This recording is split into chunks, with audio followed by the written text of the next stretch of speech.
యాకోబు పత్రిక 1వ అధ్యాయము 27వ వచనానికి వస్తే, ఇందాక మనం చెప్పుకున్న సంగతులకి భక్తి అంటే ఏంటో, భక్తికి నిర్వచనం ఏంటో అని మొదటి భాగములు చెప్పుకున్న అనేకమైన సంగతులకు రీక్యాప్ చేసి మాట్లాడుతున్న ఈ అంశానికి ఒకసారి గుర్తు చేసుకోవడానికి యాకోబు రాసిన మొదటి పత్రిక, యాకోబు రాసిన 1వ అధ్యాయము 27వ వచనం, తండ్రి అయిన దేవుని ఎదుట పవిత్రమును నిష్కలంకమునైన భక్తి ఏదనగా, నిష్కలంకమును భక్తి ఏదనగా దిక్కులేని పిల్లలను, విధవరాన్లను వారి ఇబ్బందులలో పరామర్శించుటయు, ఇహలోక మాలిన్యమును తనకు అంటకుండా తన్ను తాను కాపాడుకొనుటయు, తన్ను తాను కాపాడుకొనుటయే. ఇప్పుడు ఈ వచనములో నిష్కలంకమైన నిజమైన భక్తి అంటే ఏది అని చూపించిన దీంట్లో శరీరముతో చేసే క్రియలు, శరీరమును పవిత్రంగా కాపాడుకొనుట కనబడుతుంది. అవునా? తన్ను తాను పవిత్రముగా కాపాడుకొనుటయే. ఎందులో పవిత్రత? శరీరములో. ఏ మలినము అంటుకోకుండా, పైన దాన ధర్మ కార్యాలు, పైన విధవరాలను ఆశ్రయించడం, పైన దిక్కులేని పిల్లల్ని చేరతీయటం. ఇక్కడ మనం కాస్త ముందుకెళ్ళి ఆపేద్దాం. అంటే భక్తి అనేది ఇదిగో శరీరముతో చేసే దైవిక పనులు, శరీరము కొరకై చేసే విన్యాసాలను భక్తి అంటారు. శరీరముతో దేవునికి చేసే పనులు, శరీరము కొరకై చేసే విన్యాసాలను భక్తి అంటారు. ఇది అర్థం కావాలంటే చాలా కష్టం. దాని గురించి వినే క్రైస్తవ లోక ముక్కు మీద వేసుకుంటారు, ఇదేంట్రా బోధలు అనుకుంటారు. మరి అంతే. ఎందుకో తెలుసా? యెషయా గ్రంథము వెళ్ళాలి. ఎందుకు అలా ముక్కు మీద వేలేసుకొని ఆలోచనలు పడుతారో, ఆలోచన పడి ఇది తప్పుడు బోధ అనుకునే అవకాశాలు ఉన్నాయో, ఇదిగో చెప్పబడే బోధలు అది దైవ బోధ అయినప్పుడు 55వ అధ్యాయము 8, 9 వచనాలు చదివితే ఏ దైవ గ్రంథాన్ని చదివి దైవ బోధను బోధించుకుంటున్నామో, ఏ దైవ గ్రంథములోని దేవుని ఆలోచన తెలుసుకుంటున్నామో, ఆ దేవుని ఆలోచన మనుషులు అనుకుంటున్న ఆలోచనకి, మనుషులు అనుకుంటున్న ఊహాగానాలకి, దేవుడు చెప్పతలపెట్టిన తాత్పర్యానికి, భూమికి ఆకాశానికి ఎంత ఎత్తుగా ఉందో అంత వ్యత్యాసంగా ఉంది అంటున్నాడు. ఏంటి? ఈ గ్రంథము ద్వారా దేవుడు తన ఆలోచన విధానాన్ని ఏది చెప్పతలపెట్టాడో, దట్స్ మీన్ భక్తి కోసం ఏది ఆయన చెప్పతలపెట్టాడో, భక్తి అంటే ఏది చెప్పతలపెట్టాడో, నేటి క్రైస్తవ సమాజం చేస్తున్న ఇది భక్తి అనుకొని ఫిక్స్ అయిపోయారో, దానితో దేవుడు ఇచ్చిన నిర్వచనాన్ని పోల్చుకుంటే భూమికి ఆకాశానికి ఎంత వ్యత్యాసమో అంత వ్యత్యాసంగా ఉంటుంది. దయచేసి చదవండి. యెషయా గ్రంథం 55 అధ్యాయం 8, 9 వచనాలు. నా తలంపులు వేరు, మీ త్రోవలు, నా తలంపులు వేరు, మీ తలంపులు వేరు. నేను అనుకునేది వేరు, మీరు అనుకునేది వేరు. నా త్రోవలు వేరు, మీ త్రోవలు వేరు అంటూ ఆకాశములు భూమికి ఎంత ఎత్తుగా ఉన్నాయో, మీ మార్గముల కంటే నా మార్గములు, మీ తలంపుల కంటే భక్తి అంటే ఏదని మీరు అనుకుంటున్నారో, భక్తి అంటే ఏదని మీరు తలస్తున్నారో, ఆ తలంపు భక్తి అంటే ఏదో నేను ఏమని తలస్తున్నానో, దేవుడనైనా నేను ఏమని తలస్తున్నానో దానికి నువ్వనుకునే దానికి అందనంత ఎత్తులో అందనంత లోతుల్లో ఉంది అని యెషయా ప్రవక్త ద్వారాను, జ్ఞాని అయిన సొలొమోను ద్వారా ప్రసంగి గ్రంథము ద్వారాను ఆయన దేవుని తలంపులను గురించి, దేవుని ఆలోచనల గురించి చెప్పగా, ఆ తలంపులే ఇక్కడ బోధించాలని కంకణం కట్టుకున్నప్పుడు, ఆ ఆలోచనలే చెప్పాలనే ఆలోచనతో నిలబడ్డప్పుడు, మనుషుని ఆలోచనలో ఉన్న భక్తికి, మనుష్యుడు ఊహించుకొని చేస్తున్న భక్తికి, దేవుడనుకొని చెబుతున్న భక్తికి అస్సలు సూటవకపోగా, అసలు కలవకపోగా గాబరైపోయే పరిస్థితి కనబడుతుంది ప్రియులారా. ఇప్పుడు దైవ ఆలోచనలకు వస్తే దైవం ఏం చెప్పింది అంటే, భక్తి అనేది ఒక ప్రార్థనలో భాగం. పాటలు, స్తుతి, ఆరాధనది క్రైస్తవ భక్తిలో ఒక విన్యాసం, ఒక కార్యక్రమం, ఒక ఆచారం, ఒక పద్ధతి, ఒక పని. బైబిల్ చదవటం అనేది ఒక భక్తి.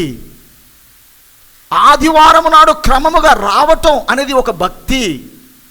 కానుకలు ఇవ్వటం అనేది ఒక భక్తి. ఎస్, ఈ భక్తి దేవునికి దగ్గరగా తెస్తాయి. ఈ భక్తి దేవుని మనస్సులోనికి తీసుకొస్తాయి. ఈ భక్తి దేవుణ్ణి ఆత్మీయంగా చూసే క్రమములోనికి తెస్తాయి. ఈ భక్తి దేవుని పాదాల దగ్గర తీసుకొస్తాయి. ఈ భక్తి దేవుణ్ణి అనుసరించటానికి, అనుకూలపరచటానికి ఉపయోగపడుతుంది భక్తి. కానీ పరలోకానికి తీసుకుపోదు. That's what I need to explain. అది చెప్పాలనుకున్న సంగతి. కానీ భక్తి పరలోకానికి తీసుకుపోదు. అందుకే ఏమన్నాడు? కీర్తన గ్రంథము 34వ కీర్తన 9వ చరణం, 34వ కీర్తన 9వ చరణం, 34వ కీర్తన 9వ చరణం. ఎందుకు ఈ అంశాన్ని ఎత్తుకున్నాను? భక్తి తెలిసిన లోకానికి భయం తెలియదా? ఈ లోకములో భక్తి తెలియదా? ఎవడికి భక్తి తెలియదు? నువ్వేదో గ్రంథాన్ని చదువుతున్నంత మాత్రాన్నే భక్తిపరుడైపోయాని భ్రమపడుతుంటే, నీకంటే గొప్పగా ఉపనిషత్తులను, దైవ గ్రంథములు అనబడుతున్నటువంటి వేదాలను ఆవసాన పట్టి కంఠాపదంగా చేసి, నిద్రలో లేచి ఎక్కడేముందో చెప్పగలిగిన ఋషులు, మహారుషులు, మేధావులు కైలాస పర్వతాల్లో మనుషుల మధ్యలో నుంచి వెళ్ళిపోయి గడ్డి, గాలము, ఆకులు, అలములు తింటూ మనుష్య ముఖాన్ని చూడకుండా అధ్యయనం చేస్తున్న భక్తులు ఎంతో మంది ఉన్నారే. తపస్సులు చేసిన వారుగా, శరీరాన్ని పవిత్రంగా కాపాడుకొని మలినాన్ని అంటించుకోకుండా నిష్ట నియమాలతో మానవ సమాజానికి అతీతమైనటువంటి లోకములో బ్రతుకుతున్న వారుగా అసూలు వాసిపోతున్న భక్తులు ఎందరో ఉన్నారే. నిత్యము ప్రార్థన ఆలాపనతోనే కళ్ళు మూసిన వారు తెరవకుండా ప్రార్థనలోనే ఉంటున్నవారు ఎందరో ఉన్నారే. అయితే ఆ భక్తితో దేవుడు సంతోషపడుతున్నాడా? ఆ భక్తి చేసేవారిని శభాష్ అని అంటున్నాడా? ఆ భక్తి చేయుట వలన నువ్వు నా దగ్గరికి వస్తున్నావని మన సెలవిస్తున్నాడా అని ఆలోచిస్తే, ఈ భక్తి విన్యాసాలతో పరలోకాన్ని ఇస్తానని, ఈ భక్తి విన్యాసాలతో నరకము తప్పించి పరలోకానికి చేర్చుతానని దేవుడు ఆదిలో ఇశ్రాయేలు ప్రజలతోనైనా, ఈ దినములలో తన సంఘమైన మనతోనైనా ఏనాడు ఆయన చెప్పలేదు. ప్రార్థించువారు పరలోకం పోవుదురుగాక అని ఉందా? పరిశుద్ధ గ్రంథాన్ని బాగా చదివే వారికే పరలోకాన్ని ఇస్తాను అని ఎక్కడైనా ఉందా? స్తుతి ఆరాధన చేసే వాళ్ళే కోటాను కోట్ల దూతలతో స్తుతి ఆరాధన చేస్తున్న స్వర్గలోకములోని మీకు ఛాన్స్ ఉంది అని ఏమైనా అన్నాడా? కానుకలు ఇచ్చే వాళ్ళే, పనిలో సహకరించే వాళ్ళకే పరలోకం అని చెప్పాడా అని ఆలోచిస్తే, భక్తిలో చేసే పనుల ద్వారా, భక్తి విన్యాసాల ద్వారా పరలోకాన్ని ఇస్తానని దేవుడు ఎక్కడా ఎవరితో చెప్పలేదు. మళ్ళీ గుర్తు చేస్తున్నాను విషయం. మరి భక్తి చేయొద్దా? అనగా ప్రార్థన చేయొద్దా? బైబిల్ చదవద్దా? క్రమంగా ఆదివారం రావద్దా? కానుకలు ఇవ్వద్దా? మరి స్తుతి ఆరాధన పాటలు పాడద్దా? చెప్పే సంగతిని సరిగ్గా వినడానికి ఓపిక బట్టి అప్పుడే రోడ్డు దిగి పక్కపక్క నవ్వుతూ పక్కకి వెళ్ళిపోకూడదు. భక్తి అనేది భగవంతునికి దగ్గరగా తెస్తుంది. మురికి కుంపట్లో నుంచి పవిత్రుడైన దేవుని దగ్గర కూర్చుండే అవకాశాన్ని ఇస్తుంది. చీకటిలో ఉన్న మనుషుల్ని వెలుగు అనే వాక్యములో నిలబడే బలాన్ని ఇస్తుంది. దేవుని మనస్సు అర్థం చేసుకునే అవకాశాన్ని ఇస్తుంది. దేవుడంటే ఎవరో తెలుసుకునే ఛాన్స్ ఇస్తుంది. అది భక్తి. That's what not enough. అది మనకు సరిపోదు. ఎందుకు సరిపోదు అంటే, ఎంత భక్తి చేస్తున్న వారమైనా, ఎంత భక్తిపరులుగా ఉన్నవారమైనా కన్ను మూసే ఒక రోజు ఉందని, పెట్టెలో పెట్టబడే ఒక దినం ఉందని, ఈ కాలాన్ని ముగించుకునే ఒక ఛాన్స్, ఒక అవకాశం దేవుడు విధించాడని దేవుడు తన గ్రంథము ద్వారా చెప్పగా, కళ్ళతో చూస్తూ నిత్యము అనేకులు చనిపోతున్న సందర్భాలను చూస్తుండగా, చనిపోబోతున్న మనం ఈ భక్తితో సరిపెట్టుకుంటే భగవంతుని దగ్గరికి పోలేము అన్న సంగతి ఈ అంశము ద్వారా నూరిపోయాలి అనుకుంటున్నాను. లోకమా భక్తి దగ్గర ఆగిపోయింది. కాస్త ముందుకెళ్ళి ఏమైనా చెబుదామంటే వాళ్ళు చేసే భక్తి విన్యాసమే అద్భుతమైందిగా ఆగిపోయారు అక్కడే. ఇట్స్ ఎనఫ్ ఫర్ మీ, ఈ భక్తి మాకు చాలండి. చన్నీళ్ళతో స్నానం చేయడం కానీ, ప్రదక్షిణ చేసుకోవడం కానీ, గుండు తీసేసుకోవడం కానీ, యజ్ఞాలు బలులు పశువులు చేయడం కానీ, ఈ భక్తి నిష్ఠ నియమాలతో కూడిన కార్యక్రమాలు కానీ, this is enough for me, ఇది చాలు మాకు అని లోకమందున్న మనుషులందరూ ఏదో ఒక విధమైన భక్తి దగ్గర ఆగిపోతే, క్రైస్తవ్యాన్ని కూడా భక్తి దగ్గరే ఆగిపోయింది. తమ సంఘములో చేసే భక్తి విన్యాసాలు వేరేలా ఉంటాయి. మన సంఘములో చేసే భక్తి విన్యాసాలు వేరేలాగా ఉంటాయి. ఏ సంఘము ఆ సంఘముగా, ఏ సంస్థ ఆ సంస్థగా, ఏ సిద్ధాంతం ఆ సిద్ధాంతంగా ఎక్కడ ఆగిపోయారు అని ఆలోచిస్తే భక్తి విన్యాస కార్యక్రమాల దగ్గరే ఆగిపోయి, వారు చేస్తున్న భక్తి విన్యాసాలే దేవుడికి మెచ్చుకున్నాడని, దేవుడు మెచ్చుకొని స్వర్గలోకానికి పోతాము అన్న భ్రమలో భక్తి దగ్గరే క్రైస్తవ్యం ఆగిపోగా, భక్తితో సంతోషపడేవాడు మన దేవుడు కాదు అని, భక్తి చేయటమే ఆయనకు ఇష్టమైంది కాదు అనే సంగతిని, పరలోకానికి పోవడానికి అవసరమైనది ఏమిటి అనే విషయాన్ని ఆలోచిస్తున్నాం. చదువునానా 34వ అధ్యాయం 9వ వచనం. యెహోవా భక్తులారా, దట్స్ మీన్ ఇదిగో ప్రార్థన చేస్తున్న వారలారా, స్తుతి ఆరాధన పాటలు పాడుతున్న వారలారా, బైబిల్ గ్రంథాన్ని క్రమంగా చదువుతున్న వారలారా, ఇచ్చుట విషయంలో ఆసక్తి కలిగిన వారలారా, ఆదివారం అంటే మర్చిపోకుండా క్రమంగా స్థానిక సంఘానికి వెళుతున్న వారలారా, అన్ని నిర్వచనాలు మాట్లాడుకోవాలి. భక్తి అంటే ఇంకేమైనా జోడించుకోవచ్చు.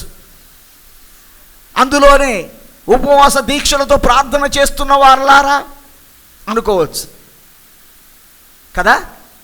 యెహోవా భక్తులారా, వీళ్ళని ఎవరు, ఈ పనులు చేసే వాళ్ళు ఏమంటారు? యెహోవా భక్తులు అంటారు. ఇలాగే ఇంక కొంతమంది ఇంకో విన్యాసం ఉంటుంది, వాళ్ళని ఏమంటారు? వాళ్ళు భక్తులే అంటారు. ఇలా భూప్రపంచములో భక్తి విన్యాస కార్యక్రమాలు వేరే విధంగా ఉన్నా భక్తులే అంటారు. ఇక్కడ యెహోవా భక్తులకేం చెబుతున్నాడు?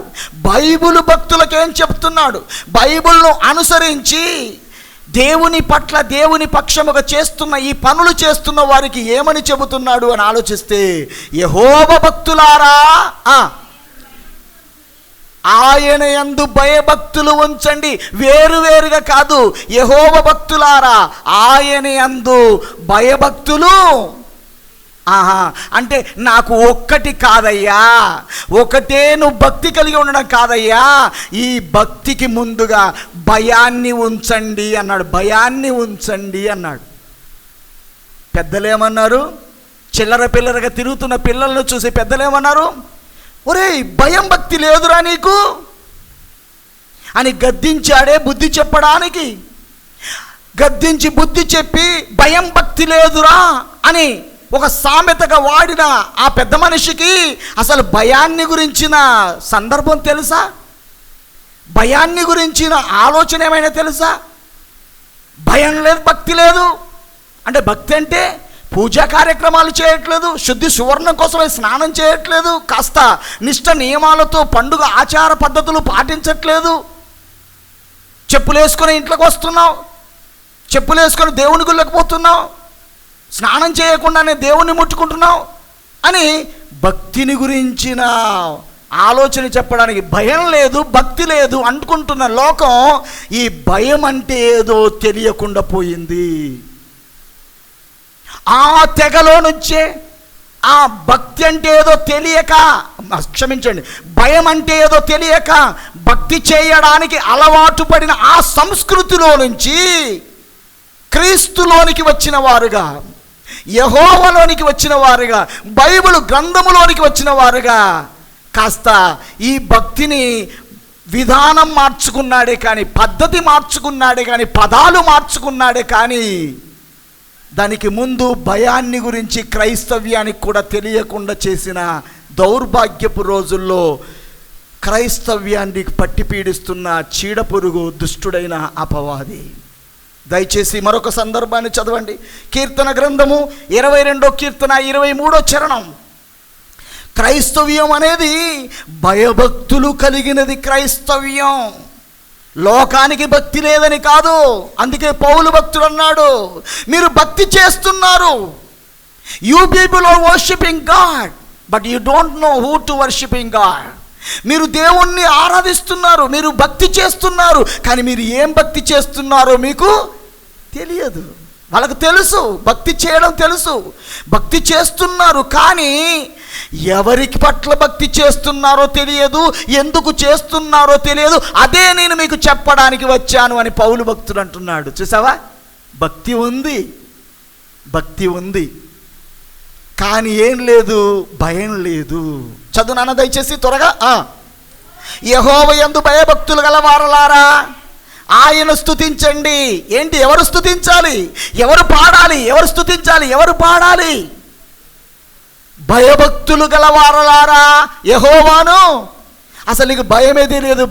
భక్తి చేసే నువ్వు యెహోవాను స్తుతించి ఏమో చేస్తున్నానని ఆలోచిస్తే నీ స్తుతి ఆరాధన అంగీకార యోగ్యమైనది కాదు.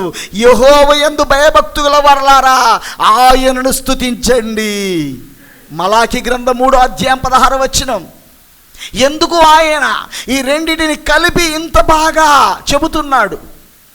ఇండివిజువల్గా భక్తి చేసేవారిని ఆగమని ఎందుకు చెప్పలేదు? భక్తితోనే ఎందుకు ఆయన సంతృప్తి పడలేకపోయాడు అని ఆలోచిస్తే, hour God is not satisfied with your worshipping God. మన దేవుడు నువ్వు ఆరాధించే ఆరాధనతో, నువ్వు చేసే భక్తి విన్యాసముతో హీ మే నాట్ సాటిస్ఫైడ్. ఆయన తృప్తిపరడు, ఆయనకు తృప్తి లేదు. మరి ఎప్పుడు తృప్తి? భయభక్తులు కలిగిన వారంటే ఆయనకి ఇష్టం, భయభక్తులు కలిగిన వారంటే ఆయనకి ఇష్టం. భయభక్తులు కలిగిన వారై ఉండాలని దేవుడు కోరుతున్న కోరిక. ఇన్ని విధాలుగా భక్తులుండగా, ఇన్ని రకాల భక్తి నిష్ట కలిగిన నియమాలు మన భారతదేశంలో ఉండగా క్రైస్తవ్యం ఎందుకండి? అందులో కండి ఏమైనా పొడుసుకొచ్చిందా? వాళ్ళకంటే ఏమైనా భక్తి నిష్ట నియమాలు ఏమైనా క్రైస్తవ్యానికి పొడుసుకొచ్చిందని ఆలోచిస్తే, కూర్చొని ఆలోచిస్తే వారి భక్తే మేటైనదిగా ఉంటుంది, వారి భక్తే నిష్టతో ఉంటుంది, నియమాలతో ఉంటుంది. ఎట్లా తెలుసా? కనీసం చెప్పులు వేసుకుని కూడా కడపను దాకనియరు తెలుసా? ఊడ్చుకునే చీపురు కూడా కాళ్ళకి తగలనివ్వరు తెలుసా? భర్త కాళ్ళకి పొరపాటున కాలు తగులితే 2 చేతులు జోడించి సాష్టాంగ పాదాల మీద పడి మొక్కుతారు తెలుసా? అది భక్తి నిష్ట నియమాలతో కూడిన కార్యక్రమాలు. నువ్వు చేస్తావా? తన్నుకుంటూ పోతావు అంతే. చెప్పులు ఏడదాకా వేసుకొని పోతావు. దేవుడు ఉన్నాడు రా అంటే కూడా ఉంటే ఉండంతి, ఆయనే కదా చెప్పింది చెప్పులు వేసుకోమని అనేటట్టుంది. భక్తి కచ్చి కొలుస్తే నీ పాత నియమాలలో ఉన్న భక్తి మేటైందిగా కనబడుతుంది. అక్కడున్న శుభ్రత, అక్కడున్న నిష్ట, అక్కడున్న నియం, అక్కడున్న పట్టింపు, అక్కడ పెడుతున్న ఖర్చు, అక్కడ చూస్తున్న విధానం, అదంతా చూస్తే అక్కడ ఏ భేదము లేకుండా we need to appreciate them. అందుకని నేను ఎక్కడైనా బహిరంగంగా మాట్లాడుతున్నప్పుడు వారు చేసే భక్తిని నేను ఇష్టపడతాను, వారు చేసే భక్తిని ఇష్టపడతాను. 33 కోట్ల భక్తి నియమ నిష్టాలతో, పవిత్రమైన నిష్ట నియమాలతో ఆరాధించబడుతున్న భక్తి కలిగిన భారతదేశంలో పుట్టినందుకు నేను గర్వపడుతానని చెప్పి గుండె చరుసుకొని చెబుతాను. They are fine in the worshipping god. వారు దేవుణ్ణి కొలవటములో, దేవుణ్ణి స్తుతించటములో, దేవుణ్ణి ఆరాధించటములో, దేవుని పట్ల భక్తి చేయడములో ఫైన్. కానీ అంతటితో స్వర్గానికి పోలేరు అన్న సంగతి దేవుడు చెప్పడానికి తన కుమారుడిని యేసుక్రీస్తును భూమి మీదకి పంపించాడు. ఆ నిష్ట నియమాలతో భగవంతుని చేరలేము అనే విషయాన్ని తెలియచేయడానికి భూమి మీదకి వచ్చాడు. మరి ఏం చేయమని కోరుతున్నాడు, ఏం ఆశిస్తున్నాడో ఆలోచిస్తే, భయభక్తులు కలిగి ఉండండి. యెహోవా భక్తులారా, ఆ భక్తుల మాదిరిగానే భక్తితో ఆగిపోకండి, భక్తి సాంప్రదాయాలతో ఆగిపోకండి, భక్తి ఆచారాలతో ఆగిపోకండి, భక్తి పద్ధతులతో ఆగిపోకండి. మీరు యెహోవా యందు భయము కలిగి ఉండండి అన్నాడు. మరి భయం ఒకటే సరిపోతుందా అని ఆలోచిస్తే, భయభక్తులు కలిగిన వారై ఉండండి అంటున్నాడు. చదువు ఆయన త్వరగా. మలాకి గ్రంథం 3:16. అప్పుడు యెహోవా యందు భయభక్తులు గలవాడు, భక్తి గలవాడు కాదండోయ్, భయభక్తులు గలవాడు ఈలాగు ఆశీర్వదించబడును. భయభక్తులు గలవాడు ఈలాగు ఆశీర్వదించబడును. ఎవరు ఆశీర్వదించబడేది? ఇక్కడున్న ఆశీర్వాదాన్ని కొంత ఎన్లార్జ్ చేసి ఆత్మీయ కోణములో ఆలోచిస్తే స్వర్గలోకానికి వెళ్ళే ఆశీర్వాదించబడిన వాడుగా కనబడుతుంది. ఎవరు? భయభక్తులు కలిగిన వాడు ఈలాగు ఆశీర్వదించబడును. ఇది మలాకి గ్రంథం ముగింపుకు వచ్చేసాం. అప్పటి వరకు భూమి మీద ఎవరు లేరన్నమాట? భయభక్తి కలిగిన వాళ్ళు లేరు. మరి ఎవరున్నారు?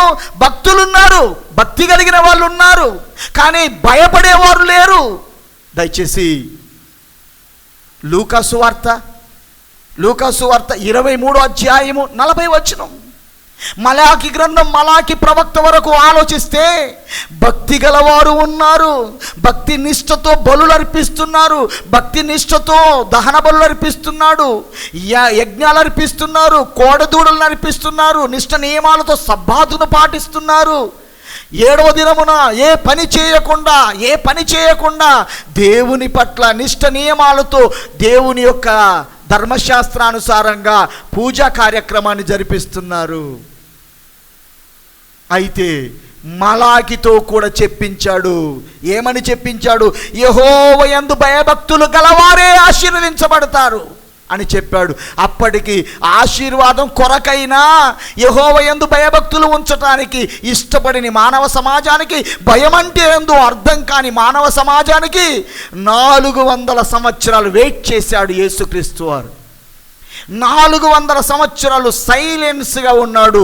ఎవరితో మాట్లాడలేదు, ఏ ప్రవక్తను పంపించలేదు, ఏ యాజకుని పంపించలేదు, ఏ దైవ నియమాలను చెప్పలేదు, సైలెన్స్గా ఉన్నాడు. 400 సంవత్సరాల తర్వాత మనము నమ్మిన మన రక్షకుడైన యేసుక్రీస్తు వారు, లోకానికి అర్థం కాని యేసుక్రీస్తు వారు, యేసుక్రీస్తు వారు ఎవరో తెలుసుకోలేని మతోన్మాదులకి ఆ యేసుక్రీస్తు వారు భూమి మీదికి పంపించబడిన వాడుగా వచ్చేశాడు. వచ్చిన యేసుక్రీస్తు వారిని కఠిన కర్కశులైన రోమా సైనికుల చేత, ప్రధాన యాజకుల కోరిక మేరకు, మత ధర్మశాస్త్రోపదేశకుల కోరిక మేరకు పగపట్టిన వారుగా సిలువ వేయండి అంటే గొల్గొతా పర్వతం మీద సిలువ మీద నేరస్తుడుగా సిలువ మీద వేలాడుతూ ఉన్నాడు. ఈయనను అవమానపరచటానికి ఆ దినములలో సిలువ శిక్షకు నేరస్తుడిగా నేరము చేసిన 2 దొంగలను పట్టుకొని ఇరుప్రక్కల 2 వేలాడతీశారు, సిలువ మీద కట్టేశారు, వేలాడుతూ ఉన్నారు. వారి మధ్యన యేసుక్రీస్తున్నాడు. అక్కడ ఒక దొంగ మాట్లాడుతున్న సందర్భములో, దయచేసి చదవండి లూకా సువార్త 23:40. అయితే రెండవ వాడు వాణ్ణి గద్దించి నీవు ఇదే శిక్ష విధిలో ఉన్నావు గనుక దేవునికి భయపడవా? ఇదే శిక్ష విధిలో ఉన్నావు, శిక్ష వేయబడింది. ఆ శిక్ష నువ్వు చావబోతున్నావు, ఆ శిక్షతో నేను చావబోతున్నాను. ఇద్దరం కూడా చావు గడియల్లో ఉన్నాం. చావబోతున్న మనకి స్వర్గలోకానికి వెళ్ళాలి. చావబోతున్న మనం చచ్చిన తర్వాత స్వర్గానికి పోవాలి అంటే ఏం చేయాలంటున్నాడు? మొదటి వాడిని గద్దించి, మనము అదే శిక్షా విధిలో ఉన్నాము, నువ్వు దేవునికి భయపడవా అంటే ఏం కావాలి?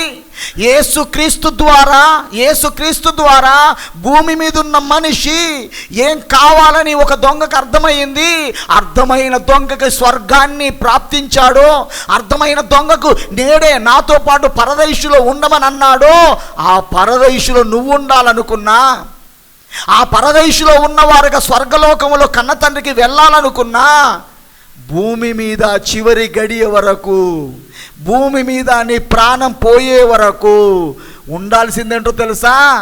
దేవునికి భయపడేది ఉండాలి. రోమీలకు రాసిన పత్రిక 3:18.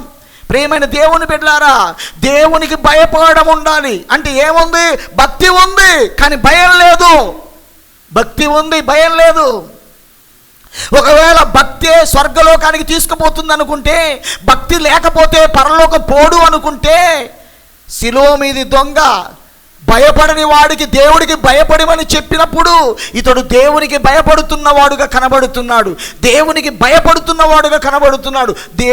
భయపడుట అనగానేమి అనే విషయాన్ని మళ్ళీ చూపిస్తాను. దేవునికి భయపడుతున్నట్లు కనబడుతున్నాడు. భయపడుతున్న అతన్ని యేసుక్రీస్తు ఏమన్నాడు? ఎప్పుడో కాదు, అప్పుడే కాదు, ఇప్పుడే నాతో పాటు స్వర్గములో ఉండబోయే పరదేశుకు నాతో రా అని పిలిచాడే. స్వర్గానికి పోవడానికి కావలసింది ఏంటయ్యా? దేవునికి భయపడడం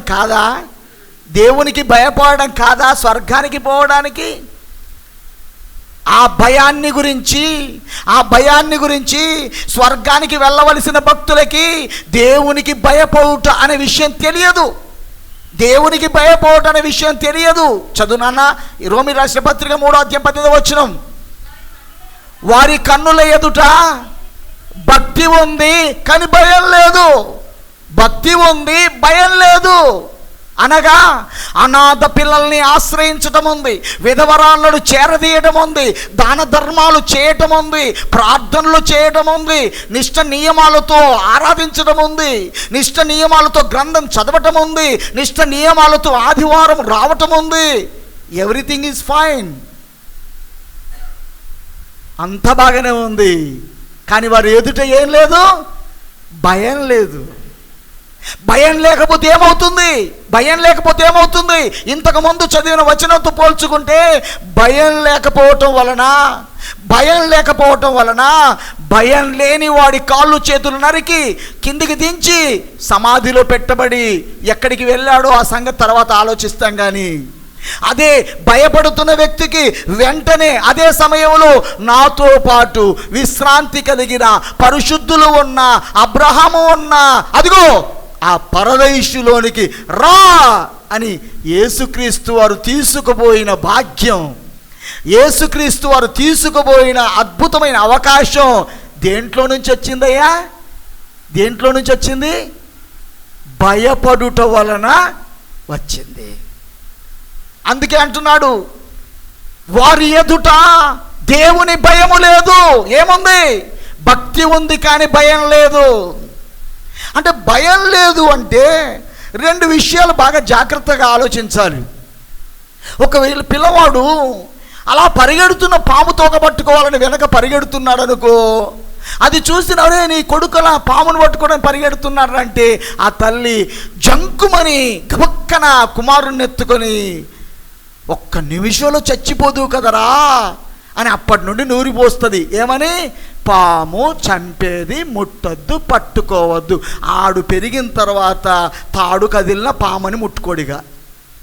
అంటే ఒక ప్రమాదము తెలిస్తే, ఒక అపాయము తెలిస్తే భయానికి చోటు ఉంటుంది హృదయంలో. ఆ అపాయము తెలియకపోతే, ఆ ప్రమాదం తెలియకపోతే భయానికి చోటు లేదు, భయానికి చోటు లేదు. ఈరోజు దేవుని భయము లేదు అని దేవుడు నేరం మోపుతున్న మానవ సమాజానికి ఏం తెలియలేదు? ప్రమాదము తెలియలేదు, అపాయము తెలియలేదు. మనిషికి తద్వారా జరగబోయే అపాయం ఏంటో ప్రమాదం ఏంటో తెలియక దేవునికి భయపడని వారుగా, భక్తి చేసేవారుగా మిగిలిపోయారు కదా. కీర్తన గ్రంథము 36వ కీర్తన 1వ చరణానికి వెళ్తే మరొక గుంపు కనబడుతుంది. ఆ గుంపే భక్తి లేని జనాంగం, భక్తిహీనమైన జనాంగం. వారే దేవుడు లేడు, దయ్యము లేదు, అంతా మనమేరా అనే జనాంగం. అదో గుంపు ఉంది. 36వ కీర్తన 1వ చరణం, 36వ కీర్తన 1వ చరణం. ప్రియ దేవుని సంగమా, భక్తి చేస్తున్నాం, భక్తి కొరకై రేపబడుతున్నాం, భక్తి కొరకై ప్రోత్సహించబడుతున్నాం, భక్తి కొరకై మోటివేషనల్ టీచింగ్స్ తీసుకుంటున్నాం. Where is fear God? దేవునికి భయపడుట ఎక్కడుంది? అది ప్రశ్న ఈరోజు. ఒక ప్రార్థన కోసం చెప్పినంతగా, ఒక వాక్య ధ్యానాంశం కోసం చెప్పినంతగా, ఒక ఉపవాస ప్రార్థన కోసం చెప్పినంతగా దేవునికి భయపడుటను గురించి చెబుతున్నాడా అని ఆలోచిస్తే అసలు దేవునికి భయపడటం ఎందుకో వాడికి తెలియదు కదా. దేవునికి భయపడటం అంటే ఏందో తెలియదు కదా. తెలిస్తే భయపడతాడు. ఆ విషయాన్ని చూపించి ఇక్కడ ఆపేసి పరలోకం వెళ్ళే దరిద్రులు ఎవరు అనే అద్భుతమైన అంశాన్ని టచ్ చేయడానికి నెక్స్ట్ మనం తిరిగి కలుసుకోబోతున్నాం. చదువునానా?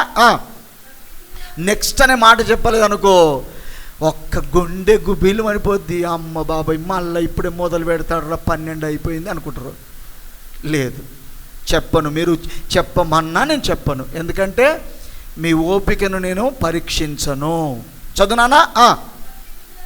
భక్తిహీనుల హృదయములో అతిక్రమము దేవోక్తి వలె, అనగా భక్తిహీనులు చేసే పనులన్నీ కూడా దేవుడు చేసినట్లుగా, దేవుడు చెప్పినట్లుగా ఉంటాయండి. దేవుడే చెబుతున్నాడా అన్నట్లుగా ఉంటాయి. వాళ్ళు భక్తిహీనులు. భక్తి లేదు, భక్తి అంటే వాళ్ళకి అవసరం లేదు. ఏది? వాళ్ళకి ప్రార్థన, పాటలు, స్తుతి, ఆరాధన, బైబిలు ఇచ్చుట కానీ, ఆదివారం వచ్చుట కానీ ఇవేమి ఉండదు. అరే దేవుడు లేడరా, దయ్యం లేడరా అంటారు. వీళ్ళందరికీ ప్రెసిడెంట్ ఎవరో తెలుసా? ఇప్పుడు ప్రస్తుత కాలంలో ఆయన గారు యూట్యూబ్లో మాట్లాడుతూ ఉంటారు. ఆయన మాట్లాడేది ఒక 10 నిమిషాలు విన్నావు అనుకో, ఆదివారం ఎందుకు తీ గుడికోడు అనిపిస్తుంది తెలుసా.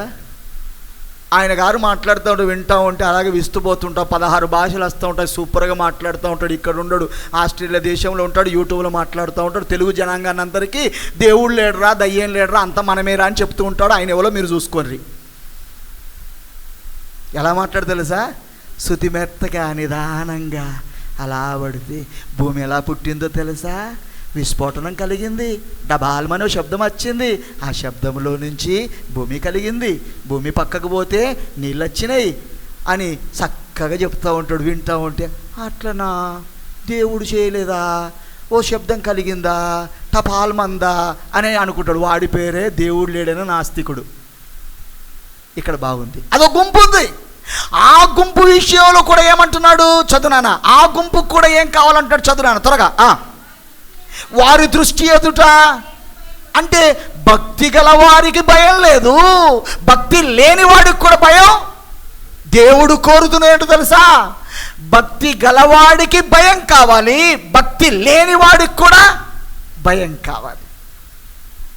అంటే భూమి మీదున్న మనుష్యుడు స్వర్గలోకం పోవాలనుకోవడానికి, పరలోకం పోవాలనుకునే వారికి ఏదిరా ముఖ్యమంటే మొదట భయం ముఖ్యం. దేవుని యందు భయము ముఖ్యం. భయం ముఖ్యం. భయం ముఖ్యం. దయచేసి యెషయా గ్రంథము 8వ అధ్యాయము 13వ వచనం, యెషయా గ్రంథము 8వ అధ్యాయం 13వ వచనం, 2 సందర్భాలు చూపించి నేను ఆపేస్తాను. దయచేసి చదువునానా. సైన్యములకు అధిపతి యెహోవా పరిశుద్ధుడును, మీరు భయపడవలసిన వానికే భయపడుడి. ఎవరికి భయపడాలో వాడికే భయపడండి.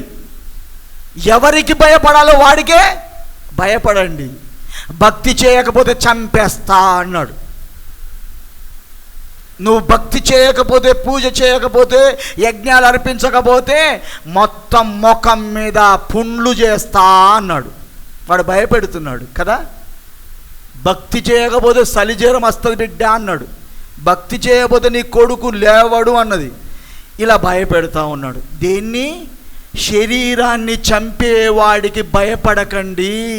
లూకాసు వార్త 12వ అధ్యాయము 5వ వచనం, లూకాసు వార్త 12వ అధ్యాయం 5వ వచనం, భయపడవలసిన వాడికే భయపడండి. మళ్ళీ భయపడడంలో 2 సంగతులు కనబడుతున్నాయి. శరీరాన్ని చంపేవాడు ఉన్నాడు, దానికి భయపడుతున్నాం. శరీరాన్ని చంపేవాడు ఉన్నాడు, వాడికి భయపడుతున్నావు. శరీరాన్ని నలగొట్టేవాడు ఉన్నాడు, భయపడుతున్నావు. శరీరంలో బాధ కలిగించేవాడు ఉన్నాడు, వాడికి భయపడుతున్నావు. ప్రియ దేవుని బిడ్డలారా, భయపడవలసిన వాడికే భయపడండి. ఎవరాయనా? ఇదే లోక ప్రపంచములో ఉన్న భక్తులకు తెలియంది, ఇదే క్రైస్తవ భక్తులకు తెలియంది, ఇదే యెహోవా భక్తులకు కూడా అర్థం కాని నిజ సంఘటన, నిజమైన విషయం ఏంట్రా అని ఆలోచిస్తే యెహోవాకు భయపడేది విషయం తెలియదు. ఎవడికి భయపడాలో అన్న సంగతి తెలియదు. ఎవడికి భయపడాలో సంగతి తెలియదు. ఇది తెలియక క్రైస్తవ బోధకులుగా క్రైస్తవ్యాన్ని భయపెడతారని తెలుసా? భయపెడతారు. అది ఎలా ఉంటుందో చెబుతాను. 2-3 వారాలు చర్చికి రాలేదనుకో, 4వ వారం నాడు చర్చికి వచ్చిందనుకో, వచ్చాడనుకో, అప్పుడు వచ్చిన వాళ్ళతో ఏమైంది 3 వారాలు రాలేదు, మరి ఇట్లయితే ఎట్లుంటుంది, నువ్వు ఎందుకు రాకపోతావు అంటే, ఏం చేద్దాం రా, ఏం చేద్దాం, ఆ వారం వాడు చచ్చిపోయాయి, ఈ వారం వీడి దినాలు అయిపోయాయి, ఆ వారం నాడు పసక పండుగ అయిపోయాయి, ఇంకేం చేద్దాం, మరి ఈ వారం కూడా మరి వాడు చచ్చిండు కదా, మరి ఎందుకు వచ్చిన వాడు 3 వారాలు రేపు అంత లత్త కొట్టినట్టుంది, అంత బరకతి లేదు, అంత చీకటి, అంత భయం, ఇంట్లో అంత బుగులు అయిపోతుంది, అంత పోతే 3 గంటలకు పెడతారు, 3 గంటలకు పోతా. 3 వారాలు రాకపోతే దేనికోసం భయపడ్డావు? చీకటి ఉంది, భయం అయింది, రోగం వచ్చింది, అంత జ్వరం వచ్చింది, సరి పెట్టింది. ఇదేనా? దేనికోసం భయపడుతున్నావు? నీ ఒంట్లో ఏమో జరుగుతుందని భయపడుతున్నా, నీ ఇంట్లో ఏమో జరుగుతుందని భయపడుతున్నా. ఈ వారం నాడు ఎందుకు వచ్చావంటే, మరి వాడు కూడా వచ్చింది కదా అంటే, పెడతారు 3 గంటలకు పోయి పెడదాం అన్నట్టుగా ఎందుకు నిర్లక్ష్యం పెట్టాడు? ఈ వారం పోకపోతే ఇల్లు లత్త కొట్టిపోద్ది కదా, దోడైపోద్ది అని భయం పుట్టుకుంది కదా. భక్తి శరీర సంబంధమైన భయం కోసం చేస్తున్నాడు. ఒరే ప్రార్థన చేసుకోరా, ఎగ్జామ్ దగ్గరికి వచ్చిందిరా, ప్రార్థన చేసుకోరా. మరి ఏడాది పొద్దు ఏమైంది? అందరం గురించి ప్రార్థన చేద్దాం, పెళ్లి పెట్టుకున్నాం, 5 లక్షలు కావాలి, ఎక్కడి వస్తాయిరా, ప్రార్థన చేద్దాం. ఎందుకు 5 లక్షల కోసమా? ఏడాదిరిగిన పిల్ల దొరుకుతలేదు, ప్రార్థన చేద్దాం, పిల్ల దొరకడానికా? పెళ్లి చేసుకుని 7 ఏళ్ళు లేదు, కడుపు వండలేదు, ప్రార్థన చేద్దాం. కడుపు వండడానికా? దేనికి నువ్వు చేసే భక్తి? శరీర సంబంధంగా దేనికో భయపడి చేస్తున్నావు కదా భక్తి. అది స్వర్గలోకానికి తీసుకుపోదు. భక్తి చేయొద్దు అంటలేను, భక్తి చాలా ఇంపార్టెంట్. నేను ప్రారంభంలో చెప్పాను, ముగిస్తున్నాను. భక్తి భగవంతునికి దగ్గరగా తెస్తుంది, దేవునికి దగ్గరగా తెస్తుంది, దేవుని మనస్సులోనికి తెస్తుంది, దేవుని ఆలోచనలోనికి తెస్తుంది, దేవునితో సమయం గడపడానికి ఇష్టం చేసినట్టు చేస్తుంది భక్తి. ఆ తర్వాత అంతకన్నా ముందుగా నీకు ఉండాల్సిన, దానికి ముందు ఉండాల్సిన తెలుసా, దేవుని యందు భయపడడం అనేది నీకు ఉండాలి. అదే అన్నాడు, వారి ఎదుట భయము లేదు. భక్తి ఉంది, వారి ఎదుట భయం లేదు. ఈరోజు ఆ భయమే నీకుందా అని ప్రశ్నిస్తున్నాను. అదిగో నాస్తికులకు కూడా కావలసింది, నాస్తికులకు కూడా కావలసింది, భక్తిహీనులకు కూడా కావలసింది, భక్తి చెయ్యరాని వాడికి కూడా కావలసింది. దట్స్ మీన్ ఇదిగో స్తుతి ఆరాధన చేయడం రాకపోయినా, స్తుతి ఆరాధన చేయడం రాకపోయినా, భక్తిలో భాగంగా పాటలు పాడరాకపోయినా, భక్తిలో భాగంగా ప్రార్థన చెయ్యరాకపోయినా, భక్తిలో భాగంగా సరిగ్గా బైబిల్ చదవరాకపోయినా ఏం కావాలి? ఏం కావాలి? దేవునికి భయపడడం అనేది కావాలి. దేవునికి భయపడడం అనేది కావాలి. మరి ఏంటి దేవునికి భయపడడం అంటే? ఆదికాండము 22వ అధ్యాయము, ఆదికాండము 22వ అధ్యాయము 12వ వచనాన్ని చదవండి. అద్భుతంగా నిర్వచనాన్ని చూసి దాని కొనసాగింపు యొక్క అర్థాన్ని, భావాన్ని ధ్యానించుట కొరకై మీ విజ్ఞతకు అప్పగించి నేను ముగిస్తాను. చదువు నాయనా త్వరగా. అప్పుడు ఆయన, ఆ చిన్నవాని మీద చెయ్యి వేయకుము, అతన్ని ఏమీ చేయకుము, నీకు ఒక్కడై ఉన్నా నీ కుమారుణ్ణి నాకు వెనుతీయలేదు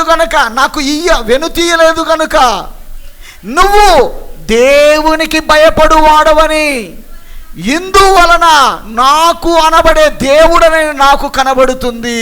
what a amazing testimony about Abraham.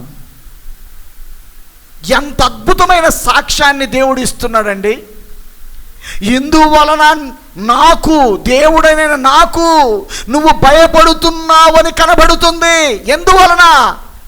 22వ అధ్యాయం 1వ వచనములో ఇద్దరు మాట్లాడుకుంటున్నారు. మనం మాట్లాడుకుంటున్నట్లుగానే, మనతో దేవుడు మాట్లాడుతున్నట్లుగానే అబ్రహాముతో దేవుడు మాట్లాడుతున్నాడు. అబ్రహామా, ఎస్ లార్డ్.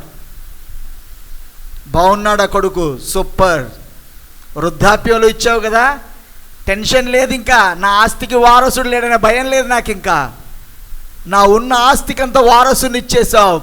సూపర్. నేను ఒక మాట చెప్తా విను అన్నాడు. గుడికి వచ్చిన కూడా అట్లే చెప్తాడు. వచ్చినప్పుడు ఏమో అనుకుని వస్తాడు, ఇక్కడికి వచ్చిన తర్వాత ఆయన ఏమో చెప్తాడు, పోయేటప్పుడు ములుక్కుంటూ పోతాం అన్నమాట. ఆయనకి చెప్పాడు అట్లాగే, చెప్పు సార్. ఉన్నాడు కదా కొడుకు, ఆయన తీసుకుపోయి దహన బలిగా అర్పించేసేయి, కోసి కారం పెట్టిపో అన్నాడు. అంతే. అది కూడా మళ్ళీ నేను అడ్రస్ చెప్తున్నా, సరిగ్గా అడ్రస్ కాడికి పో అన్నాడు. ఎక్కడికి? మొరియా పర్వతం మీద పో, నేను జాగ చూపిస్తా, జాగ కాడికి పో అన్నాడు. అది ఈయన ఉండే చోటుకి అక్కడికి 3 రోజుల దిన ప్రయాణం. కొడుకును పట్టుకున్నాడు, అగ్గి తీసుకున్నాడు, కట్టెలు తీసుకున్నాడు, మొరియా పర్వతం మీదకి వెళ్ళాడు. యెహోవా ఆయన చూపించే స్థలానికి వెళ్ళాడు. బలిపీఠం కట్టాడు, కట్టెలు పేర్చాడు, కాళ్ళు చేతులు కట్టేశాడు, ఆ బలిపీఠం మీద పడుకోబెట్టేశాడు. ఖడ్గాన్ని తీసి దహన బలిగై తన కుమారుని నరకబోతున్నాడు. అంతే. ఆగో, అది భయపోవడం అంటే. నిన్నేమో నీ కొడుకునేమని అడిగాడు, మన కొడుకులేమో అడగాడు, నీ పొలాన్ని అమ్మని అడగాడు, నీదేమో ఆస్తి ఏమని అడగడు ఆయన. ఆ సందర్భంలో అంతకంటే మించి నిన్ను చేయమని చెప్పే సందర్భం ఇంకేది ఉండదు. దేవునికి భయపడుట అనగా ఆయన చెప్పింది చెప్పినట్లుగా చేయుట, ఆయన చెప్పింది చెప్పినట్లుగా చేయుట. అది బైబిల్ చదువునోడైనా చదువు రానోడైనా ఆయన చెప్పినట్లే చేయాలి, ఆయన చెప్పినట్లే చేయాలి. ఉదయం లేచిన తర్వాత నువ్వు చేసే కార్యక్రమాల్లో ఆయన చెప్పినట్లే చేయాలి. ఇల్లు కట్టుకుంటున్నావు, నీకు చదువు రాదు, ఇల్లు కట్టుకుంటున్నావు, ఇల్లు కట్టుకుంటున్నప్పుడు ఆయన చెప్పినట్లే చేయాలి. గడప పెట్టుకుంటున్నావు, ఆయన చెప్పినట్టుగా చేయాలి. ఇల్లు ఇనాగ్రేషన్ చేస్తున్నావు, అది ఓపెనింగ్ చేసి దావత్ చేస్తున్నావు, ఆయన చెప్పినట్టే చేయాలి. పెళ్లి చేసుకుంటున్నావు, ఆయన చెప్పినట్లే చేయాలి. ఇలా క్రైస్తవ జీవితంలో, మానవ జీవితంలో ఉన్న ఆయుష్కాలములో ఎన్నో చేసే కార్యక్రమాలు ఉన్నాయే, వాటన్నిటిలో కూడా ఆయన చెప్పింది చెప్పినట్లుగానే చెయ్యాలి. వారే ఆయనకు భయపడువారు. ఆయన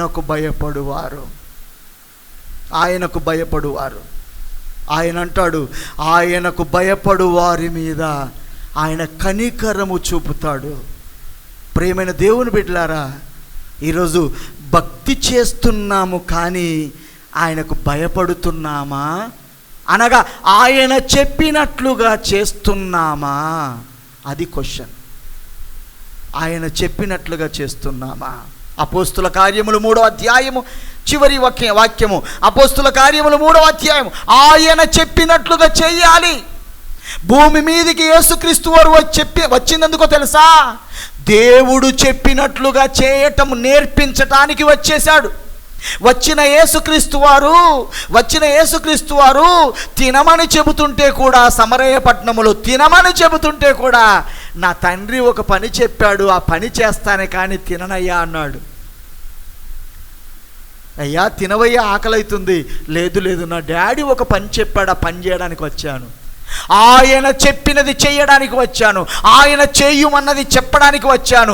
ఆయన ఎందుకు ఈ లోకానికి పంపాడో అది చేయడానికి. అదే దాన్ని భక్తి, దాన్ని భయం అంటారు. అందుకే యేసుక్రీస్తు వారు మనము చేస్తున్న విన్యాసాలేవి చేయలే. అందుకే యేసుక్రీస్తు వారు మనం చేస్తున్న విన్యాసాల గురించి శిష్యులకు నేర్పించలే. ఎందుకో తెలుసా? అవి వాళ్ళకు తెలుసు. ప్రార్థన కోసం ఈయన భయపడే విషయాన్ని గురించి నేర్పిస్తుంటే, ప్రార్థన ఎట్లా చేయాలయ్యా అని అడిగినరు. అడుగుతే చెప్పాడు ఇట్లా చెయ్యాలని, అంతే. అడుగుతే చెప్పిండు. తెగ ఆరాధన చేస్తున్నారు. వాళ్ళ దగ్గరికి పోయాడు. చూసి ఆ ఆరాధనను మార్పు చెందడానికి, అసలైన ఆరాధన ఏంటో చెప్పడానికి చెప్పాడు. కానీ నేర్పించడానికి రాలే. ఆయన ఏం చెప్పడానికి వచ్చాడు? భక్తి కలిగిన లోకానికి దేవునికి భయపడుటను నేర్పించటానికి.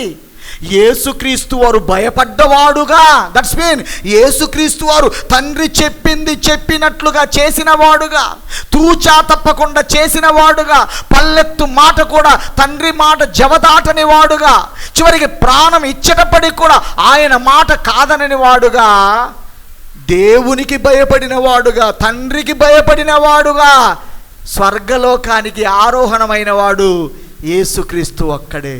భూమి మీదకి వచ్చింది భక్తి చేయటం నేర్పించడానికి రాలేదు, దేవునికి భయపడుట నేర్పించడానికి వచ్చినవాడు. ఈరోజు క్రైస్తవ్యం భక్తి చేసి ఆగిపోతున్నట్లయితే స్వర్గలోకానికి పోరు. భక్తి చేస్తూ దేవునికి భయపడటం నేర్చుకుంటే, అనగా దేవుడు చెప్పినట్లుగా చేయటానికి అభ్యసిస్తే వారే స్వర్గలోకానికి వెళ్తారు. ప్రియమైన దేవుని బిడ్డలారా, ఆయన మనతో చెప్పినట్లుగా చేసేవారమై, దేవునికి భయపడుతున్న వారమై మన యొక్క జీవిత కాలాన్ని కొనసాగించడానికి దేవుడు మనందరికీ ఆ గొప్ప ఆధిక్యతను, గొప్ప భాగ్యాన్ని అనుగ్రహించునుగాక. అందరూ తల వంచి కళ్ళు మూసుకొని ప్రార్థన చేసుకుందాం.